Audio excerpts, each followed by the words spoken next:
Okay, so ខ្ញុំបញ្ជាក់ភាសាខ្មែរតិចភាសាកន្លែងសំខាន់យើងចាប់ដើម research ដំបូងអ្នកខ្លះគាត់មាន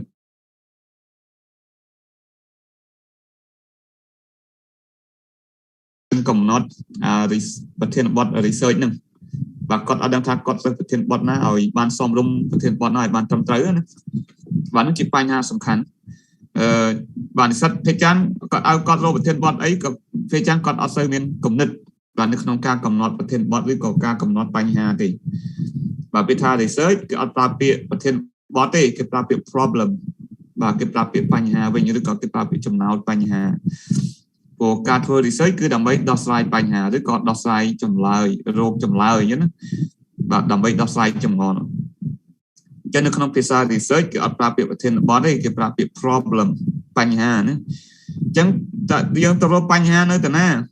បាទបញ្ហាហ្នឹងបាទភាគច្រើនវានៅក្នុងបណ្ណាល័យភាគច្រើនព្រោះនិស្សិតពេលគាត់ចាប់ដើមគាត់ដឹងថាចាប់ដើមពីណាទៅហើយរកប្រធានបទអីដែលវាត្រូវជាមួយនឹងជំនាញចំណេះបទពិសោធន៍របស់គាត់ទេបាទអញ្ចឹងជាទូទៅបាទខ្ញុំតែងឲ្យយោបល់គាត់ទៅអាន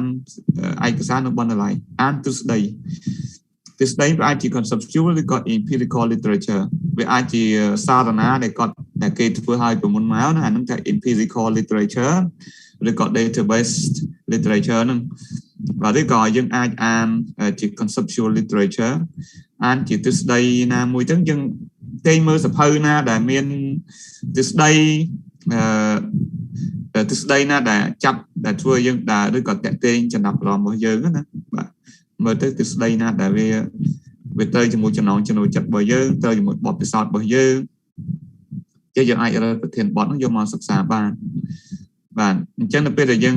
អានទ្រឹស្ដីឲ្យបានច្រើនទៅគំនិតយើងវាបែកយើងដឹងថាអូបើរើសប្រធានបទនេះបាទយើងត្រូវសិក្សាអីខ្លះនៅក្នុងប្រធានបទហ្នឹងបាទយើងកំណត់ objective របៀបម៉េចបាទយើងទៅរកទ្រឹស្ដីនៅណាបាទអញ្ចឹងពេលយើងអានទ្រឹស្ដីទៅយើងដឹងអូនេះសម្បូរទ្រឹស្ដីនេះទ្រឹស្ដីនេះគេនិយាយចេះទ្រឹស្ដីនេះគេនិយាយចុះអញ្ចឹងពេលយើងចាប់ដើមធ្វើ research របស់យើងបាទយើងអាចដឹងថាត្រូវចាប់ដើមពីណាទៅអញ្ចឹងយើងព្យាយាមមើលគំរូបាទខ្ញុំព្យាយាមផ្ញើគំរូយើងឲ្យបានច្រើនគំរូខ្ញុំផ្ញើទៅក្នុង group របស់យើងហ្នឹងគឺមានចំនួនមួយចំនួនធំហើយណាបាទ 4-5 ហ្នឹងខ្ញុំថាជាចំនួនច្រើនមួយដែរដែលយើងអាចរៀនសូត្រពីហ្នឹងបាទអញ្ចឹងនៅពេលយើងចាប់ដើមទៅសេ research របស់យើងមើលគំរូរបស់គេណាបាទដើម្បីជួយយើងទៅសេ research របស់យើងហ្នឹងOkay, so yeah, let's move on. Yeah.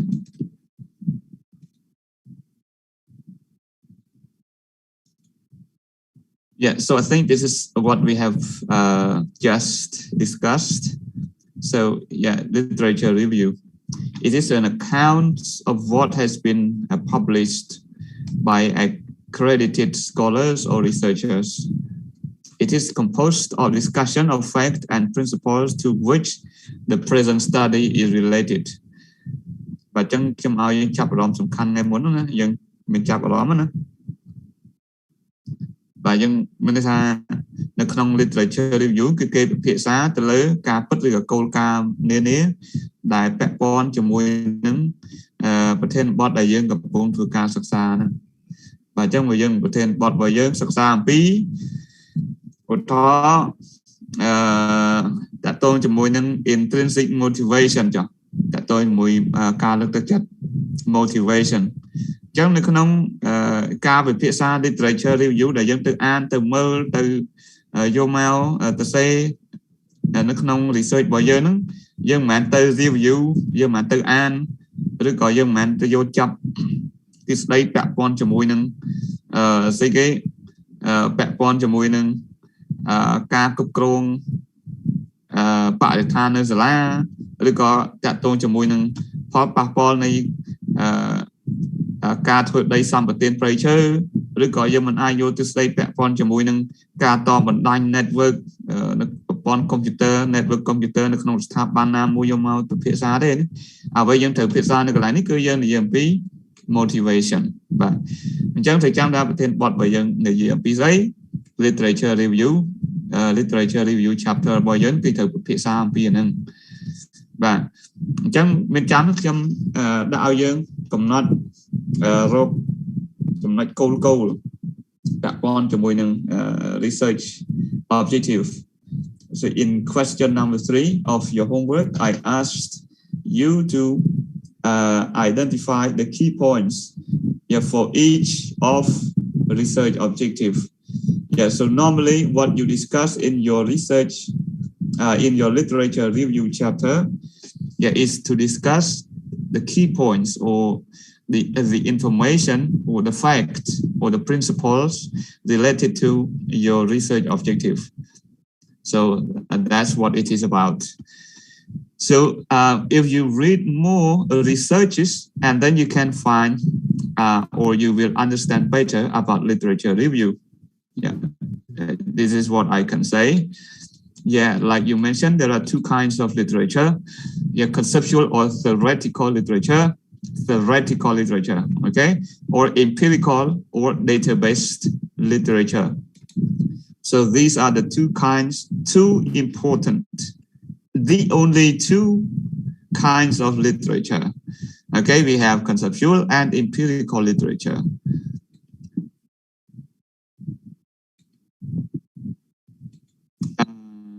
Yes, objectives of literature search. Why? I think it's the other question that I asked you earlier. So what is the objective, or what are the objective of literature search or literature review? So why do we need to review literature? So this is the answer.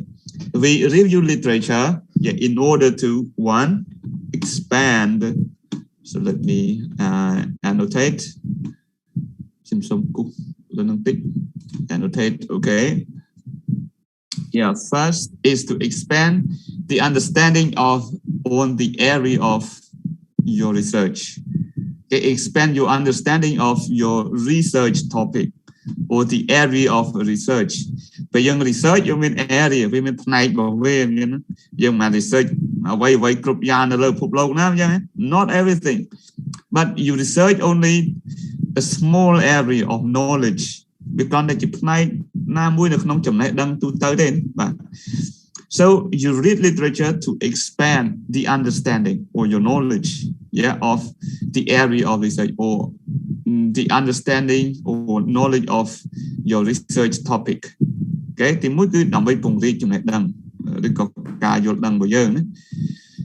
second is to look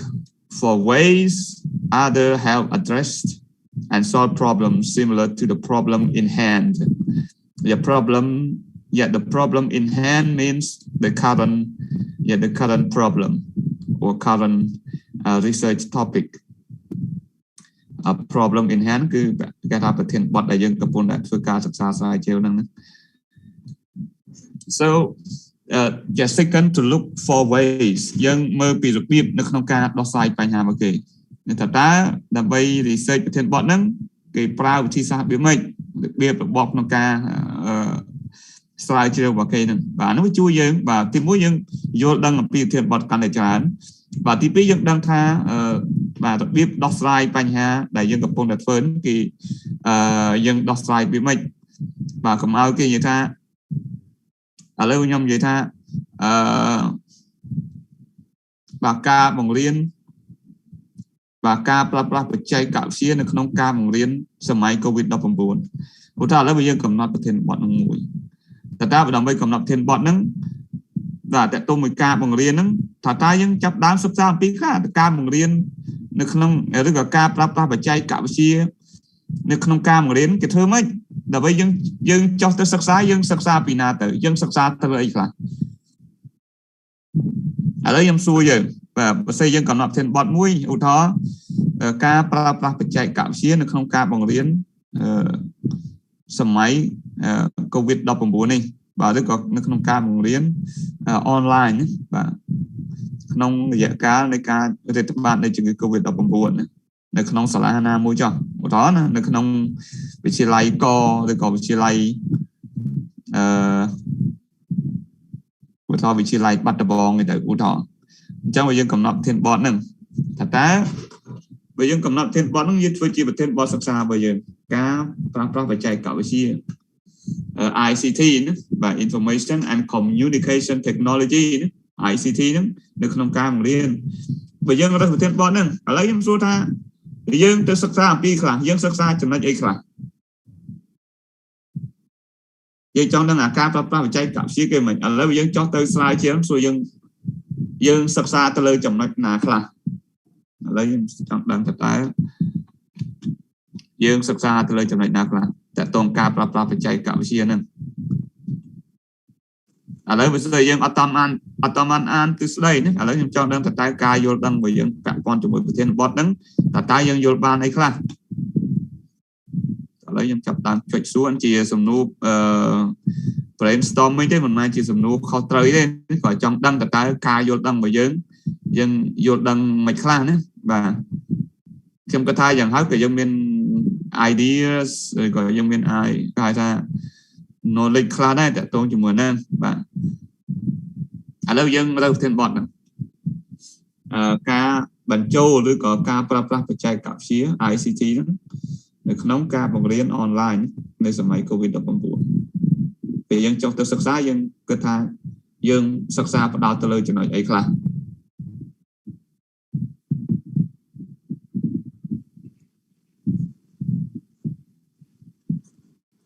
ខ្ញុំសូមឆ្លើយមុនណាចាអូខេអ្នកឆ្លើយមុនមានឱកាសច្រើនបាទកុំឲ្យគេដដើមបាទសូមនិយាយខ្មែរចាអត់ចេះនិយាយជាភាសាអង់គ្លេសទៅឯង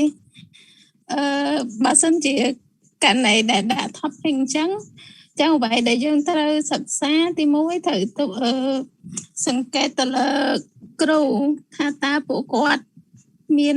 ចំណេះដឹងផ្នែកបច្ចេកវិទ្យានៅហើយមួយទៀត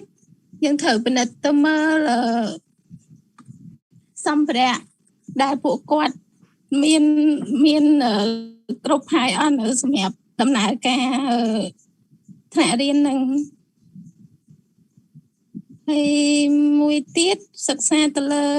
សិស្សថាតើពួកគាត់ពិតជាអាចមានសម្ភារៈគ្រប់គ្រាន់ក្នុងការដំណើរការថ្នាក់រៀននឹងជាមួយនឹងគ្រូបានដែរអត់ចឹងគ្រូ Okay, very good. So first you check the understanding or the knowledge of using ICT. Okay, teachers' knowledge of ICT of IT យើងប្រើមុន IT នេះឥឡូវគាត់ប្រើ IT នេះគេប្រើពី ICT ម្ដង ICT នេះដល់គេជា ICT ណា Information and Communication Technology ណាបាទពីមុន IT ណា Information Technology នេះឥឡូវគេបន្ថែម ICT ណាបាទ Okay, first to check the understanding or knowledge of teachers on applying ICT in their teaching, and second is to check whether teachers have enough equipment or the right equipment for online teaching, and third is to understand the accessibility of students to ICT or of online learning. But the way we accessតើកូនសិស្សគាត់អាច access ទៅក្នុងការរៀន online បានអត់តើតងតាំងពីសេវាអ៊ីនធឺណិតអីជាដើមតើតងមួយសម្ភារៈទូរស័ព្ទនេះគាត់មានរៀនគ្រប់គ្នាអត់បើមានទូរស័ព្ទគាត់មាននេះ coverage នៅក្នុងអ៊ីនធឺណិតគាត់អាចទៅរៀនបានអត់បាទកត្តាផ្សេងៗទៀតបាទមាន3ចំណុចណាអូខេយើងមានចំណុចបាទជាច្រើនទៅទៀតនៅក្នុងហ្នឹងបាទឥឡូវយើងសូមស្ដាប់និស្សិតផ្សេងតើបាទយើងយល់ពីម៉េចបើសិនយើងបង្រៀនសិក្សាអំពីវិធានបទហ្នឹង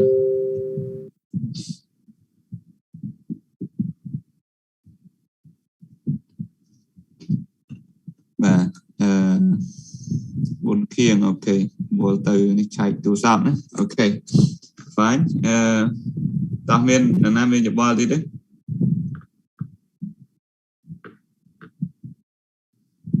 ពួកយើងបន្ទុក participation បាទអ្នកដែលចូលរួមច្រើននិយាយច្រើនឆ្លើយសំណួរច្រើនបាទគ្រូចាំមុខបាទ គ្រូចាំបើបន្ទុកចូលរួមងាយស្រួលទេណាបាទគាត់ឃើញឈ្មោះហ្នឹងបន្ទុកគឺអត់ចាំបាច់ screen មើលចូលរួមប្រហែលដងអីមិនឲ្យតែអាសាឆ្លើយសំណួរហ្នឹងបាទបន្ទុក participation នៅបានពេញបាទព្យាយាមចូលរួមកំណត់តែយោបល់តិចតួចបាទ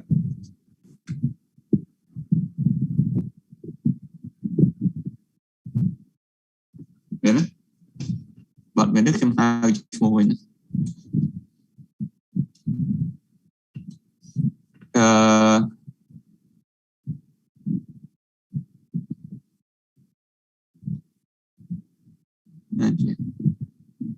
ស្រីគង់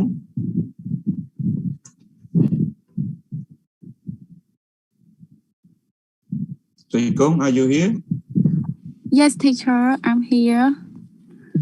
Okay, can you answer? So you are supposed to carry out a research on a topic on a problem using ICT in online teaching. Of teachers. Sorry, teacher. Can you ask the answer again, teacher? Oh, sorry. Okay. Sorry, teacher. Can you ask the question again, teacher? My question is,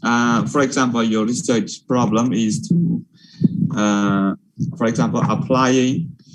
ICT, applying ICT in teaching in COVID-19 pandemic. At, for example, ABC. Yes. ABC school, yeah, for example. So what are the things that you focus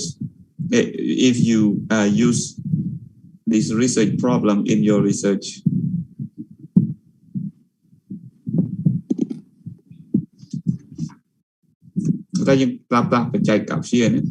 ICT នៅក្នុងការបង្រៀន online. Okay, teacher.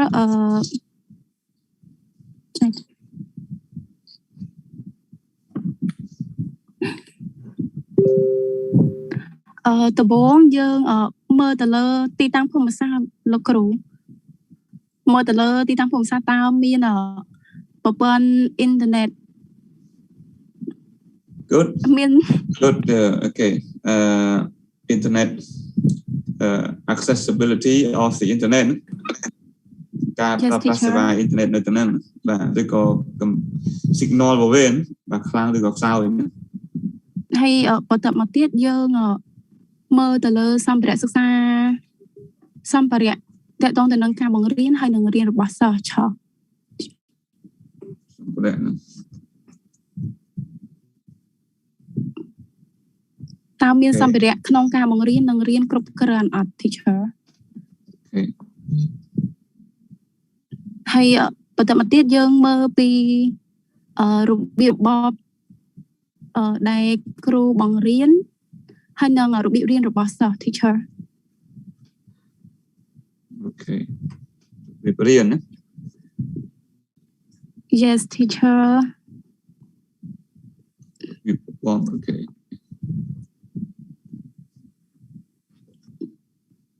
That's all teacher Okay thank you very much Yes thank you teacher Mr. Pau សំពៅណាអូនសំពៅ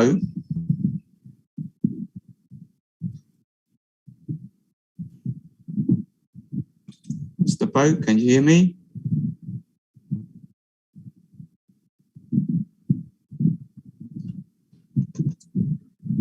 Okay, maybe not. Davi from Compot? Yes. For example, you carry out this research. So, can you propose the key teacher, points? Do you hear me, teacher? Yes, very well. Teacher? Yes. Can you answer my question?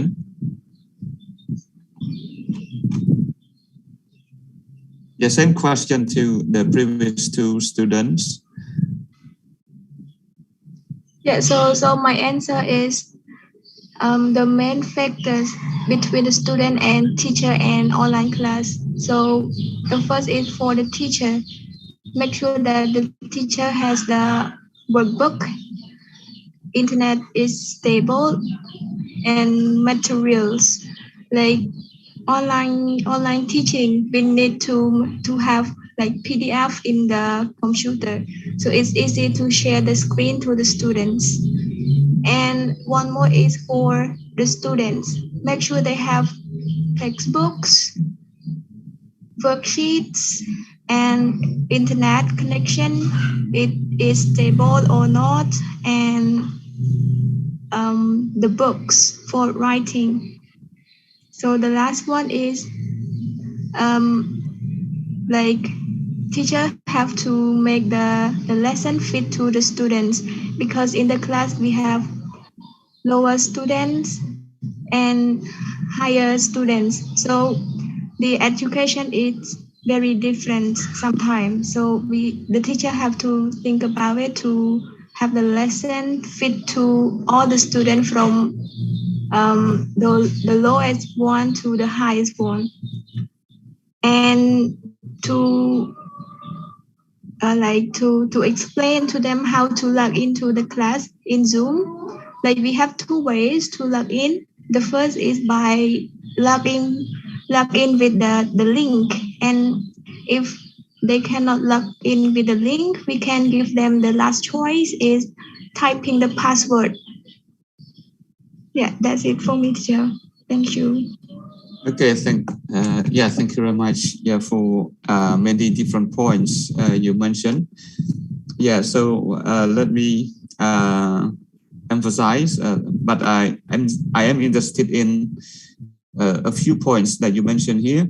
The first is student classification.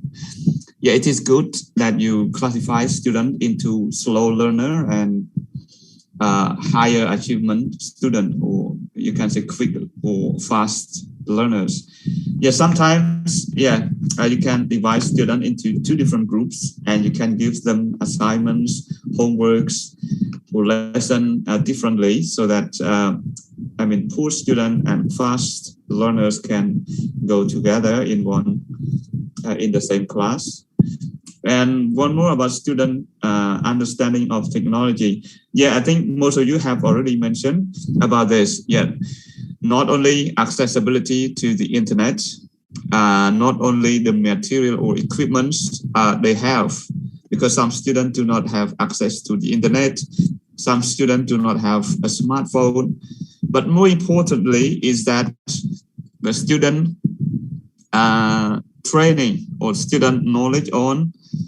using technology. Yeah, this is very important. Although they have equipment, although they have smartphone, they have applications, Zoom, they have Google Meet, or they have Telegram. But yeah, it is important that they understand how to use those applications.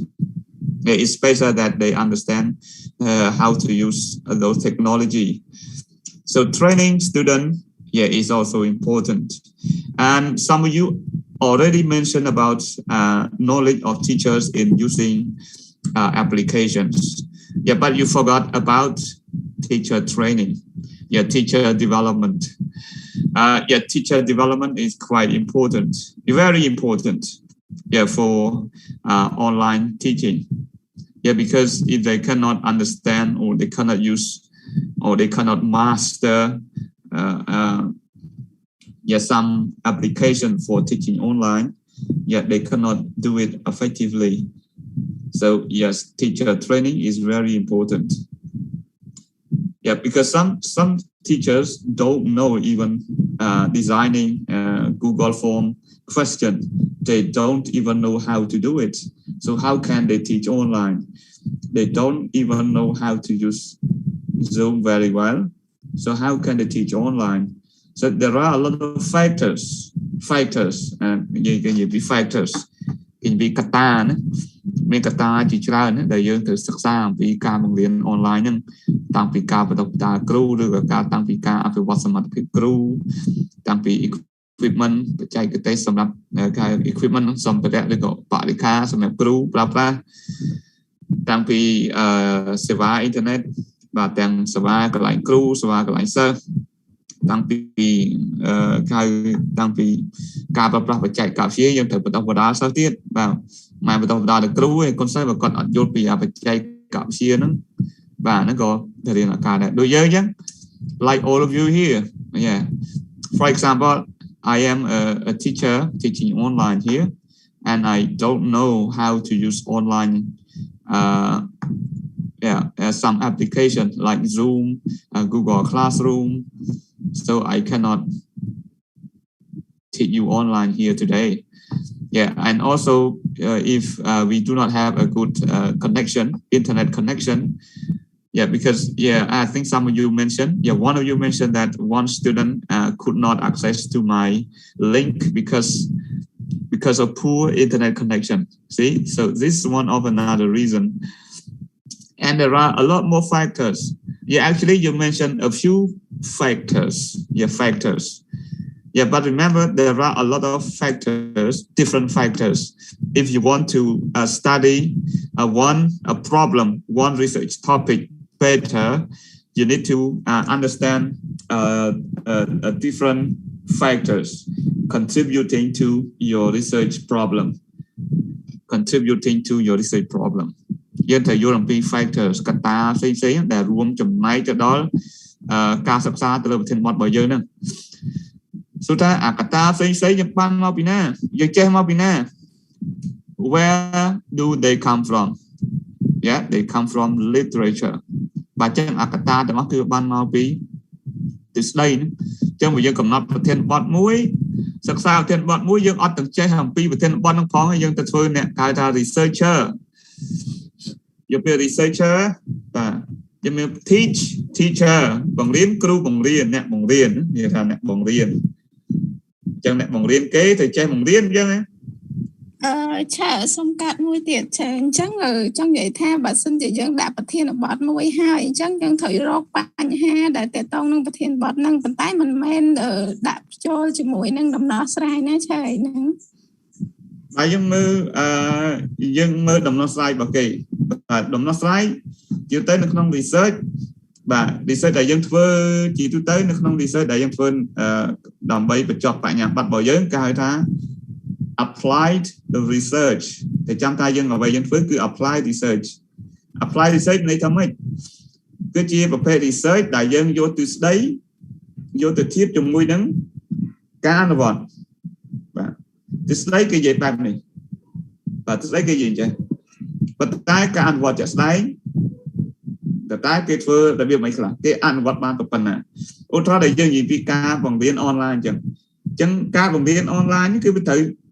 សាលាក៏ត្រូវបណ្ដុះបណ្ដាលគ្រូបាទសាលាត្រូវមានឧបករណ៍ត្រឹមត្រូវសាលាត្រូវមានបណ្ដាញអ៊ីនធឺណិតសមរម្យសម្រាប់គ្រូបាទសាលាត្រូវមានទីតាំងសម្រាប់គ្រូណាបាទហើយទី2តើតើមួយឧទាហរណ៍តើតើការបណ្ដុះបណ្ដាលគ្រូណាបាទសាលាត្រូវបណ្ដុះបណ្ដាលគ្រូចំនួនប៉ុណ្ណេះដងចំនួនទៅលើកម្មវិធីនេះប៉ុណ្ណេះបាទ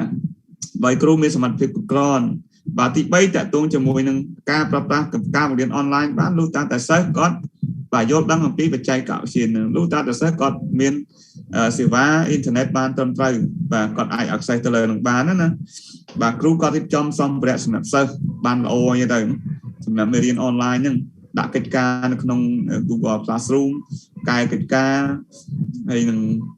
ការតាមដានការរៀនរបស់សិស្សជាដើមហ្នឹងអានេះគឺជាទិសដៅបើយើងអានសភៅណែនាំជាច្រើនទៅយើងគិតថាយើងមានយើងអានេះគឺជាទិសដៅណាបាទដើម្បីបរៀនអនឡាញត្រូវចេះប៉ុន្តែមិនមែនគ្រប់សាលាគេធ្វើបែបនឹងបានទេអញ្ចឹងអ្វីដែលទិសដៅតើតើមានការបង្រៀនអនឡាញហ្នឹងយើងទៅសេចូលនៅក្នុង literature យើងត្រូវទៅអានហើយយកមកទៅសេចូលនៅក្នុងចម្ពោះរំលឹកទិសដៅរបស់យើងចេញឃើញអារបាយការណ៍ដែលខ្ញុំផ្ញើចូលនៅក្នុងរបស់យើងហ្នឹងខ្ញុំឲ្យយើងអានចម្ពោះមួយគេហៅថាចម្ពោះរំលឹកទិសដៅអញ្ចឹងនៅក្នុងចម្ពោះរំលឹកទិសដៅគេនិយាយពីការអនុវត្តឬក៏ការថាការ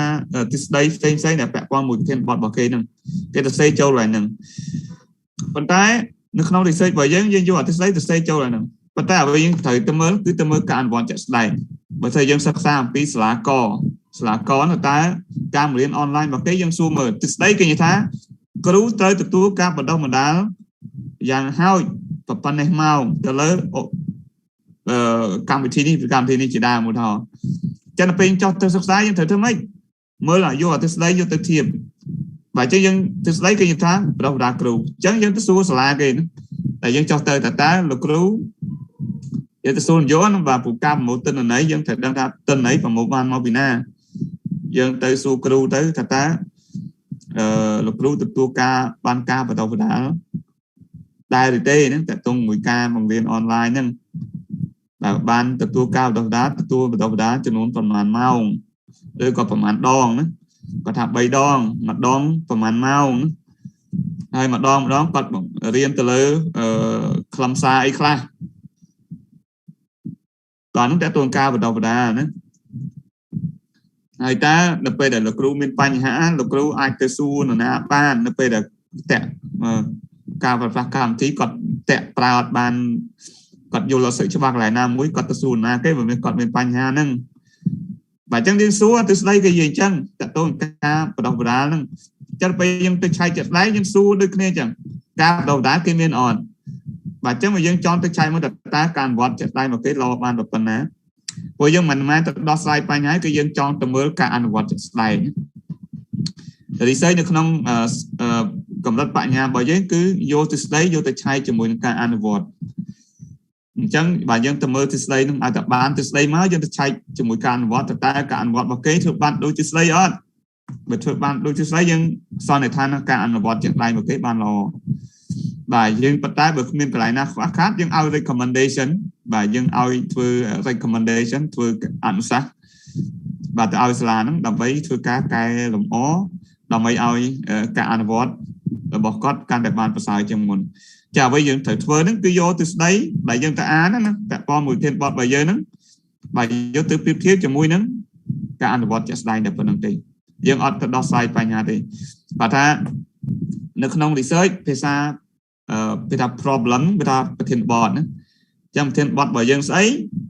cứ dân ta ăn từ đấy cả con mùi thiên bọt nâng dân ăn từ lời factors cả ta xây đã đểរួមtrong này từ lời room trong này từ đây từ lời thiên bọt nâng từ nhiều thằng ca một liên online và ca một liên online với miền cả tai khác là room trong này từ đó ca một liên online nhưng dân thời rồi từ đây rồi nó ngày ban từ rồi nó ban hái ở Pành hái đấy dân về dân thua research cho tới và mô tên ấy cái dân mơ và cá trans nua khai ra các ạ thế và mấy liên ạ thế nhưng liên nơi chapter cao nhé chọn này tới dân liên ạ thế này dân cầm nó ạ thế tam biết nè dân về thằng ạ thế cứ bằng cá sầm nua dân và cá thế mấy cái dân mưa từ đây đến vô từ đấy và cá về từ chiều sầm nua đặc trong vậy chắc vực trong từ đấy cái gì thá cứu từ tua ca mà nó đá dạng háo thì dạng bê bằng bao ngày và từ lấy cầm thi co cầm thi cô gì nào cầm thi Zoom cầm thi Google Classroom cầm thi Google Meet cầm thi A Nam môi tờ đấy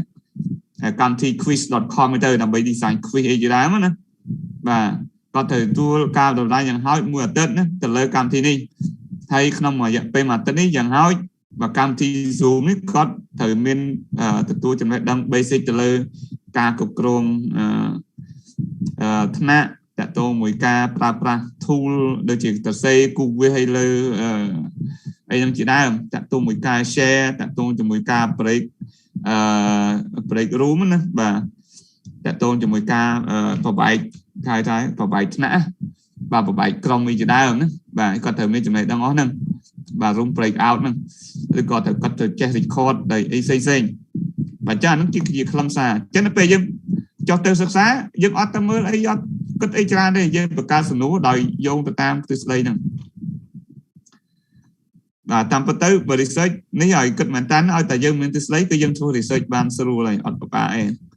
và khán ca từ sẽ bởi dân cái dân từ sẽ vô từ tam cùng ru để là cái ao ấy nhé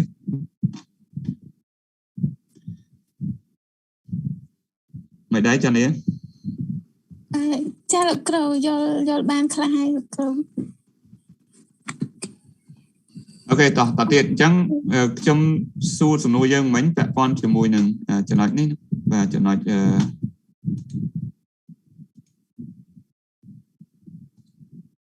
GP nữa ok cho nói GP dân vậy thá look for ways other have addressed and solve the problem similar to the problem in hand របៀបនៅក្នុងការដោះស្រាយបញ្ហានេះថាម៉េចរបៀបក្នុងការរៀបចំរបាយការណ៍ស្រាវជ្រាវរបស់គេរៀបចំរបៀបម៉េចតែអញ្ចឹងយើងមើលវាទៅបាទមើលវាទៅអានេះគេធ្វើអញ្ចឹងតែអញ្ចឹងយើងមើលរបៀបរបស់ធ្វើគេយើងមានគំនិតនៅក្នុងការធ្វើរបស់យើងដែរណាឧទាហរណ៍របៀបគេគឺថាការបង្រៀនអនឡាញទៅគិតទៅលើកត្តា4អញ្ចឹងលើកត្តា4យើងមានគំនិតថា4យ៉ាង4កត្តាណាអញ្ចឹងkalauយើងអានទិសដៅផ្សេងទៀតយើងឃើញមានកត្តាថ្មីកត្តាទី5ដែលយើងរកឃើញដែលការសិក្សាស្រាវជ្រាវមួយឬក៏តកតងជាមួយក្នុងសភៅទិសដៅមួយគេអត់បានចែងចឹងពេលយើងអានទិសដៅទៀតគេឃើញមានចំណុចមួយទៀតលើសពីនឹងបាទចឹងយើងបានទិសដៅកើនបាទយើងយល់អំពីទិសដៅនឹងបានកាន់តែច្រើនអញ្ចឹងសំខាន់តកតងមួយការបង្រៀនអនឡាញហ្នឹងវាមិនមែនថាសភៅមួយគេទៅសេគ្រប់យ៉ាងទេណាគាត់សភៅទិសដៅមួយសភៅដែលគេទៅសេអំពីការបង្រៀនអនឡាញហ្នឹងគេមកសភៅគេនិយាយចេះទៅសភៅទៀតគេបន្ថែមចំណុចនេះមួយទៀតទៅសភៅនោះគេបន្ថែមចំណុចមួយទៅអញ្ចឹងយើងយកអាចំណុចទាំងអស់យកមកពិភាក្សាដាក់បញ្ចូលនៅក្នុង research របស់យើងនៅក្នុងការសិក្សាស្រាវជ្រាវរបស់យើងហ្នឹងឆើមួយទៀតចុះពេលដែលយើង research ហើយអញ្ចឹងតកតងនឹង reference អញ្ចឹងត្រូវចង់និយាយថាមានទ្រឹស្ដីយើងមើលបានច្រើនអញ្ចឹងមកត្រូវតកតងនឹង reference យើងត្រូវដាក់មកចូលច្រើន reference ជាទូទៅយើងខ្ញុំបានប្រាប់យើងសប្តាហ៍មុននិងសប្តាហ៍មុនផ្សេងទៀតតកតងមួយការសរសេរ reference ហ្នឹងយើងមានពេលថាយោងហ្នឹងវាមានពីរណាវាមានយោងក្នុងអត្ថបទហើយនិងយោងនៅក្នុងទំព័រឯកសារយោងណាអញ្ចឹងបើយើងយោងក្នុងទំព័រឯកសារយោងយើងប្រើ APA style APA ណាអញ្ចឹង style APA ហ្នឹងចាំមើលចុង session នេះខ្ញុំនឹងណែនាំបន្តិចបើសិនមានពេលហើយខ្ញុំណែនាំរបៀបធ្វើនៅក្នុងកុំព្យូទ័រណានៅក្នុងកុំព្យូទ័រគាត់ឲ្យយើងបញ្ចូលព័ត៌មានដែលវាត្រូវការណាបញ្ចូលហើយទៅនៅពេលយើងបញ្ចេញនៅក្នុងតំព័រ reference ចេញមកវារៀបចំឲ្យយើងស្អាតតែម្ដងវារៀបចំឲ្យយើងត្រឹមត្រូវតែម្ដងណាខ្ញុំមានពេលខ្ញុំនឹងណែនាំបង្ហាញតិចបាទនៅចុង session នេះបាទខ្ញុំណែនាំតាមក្រោយណា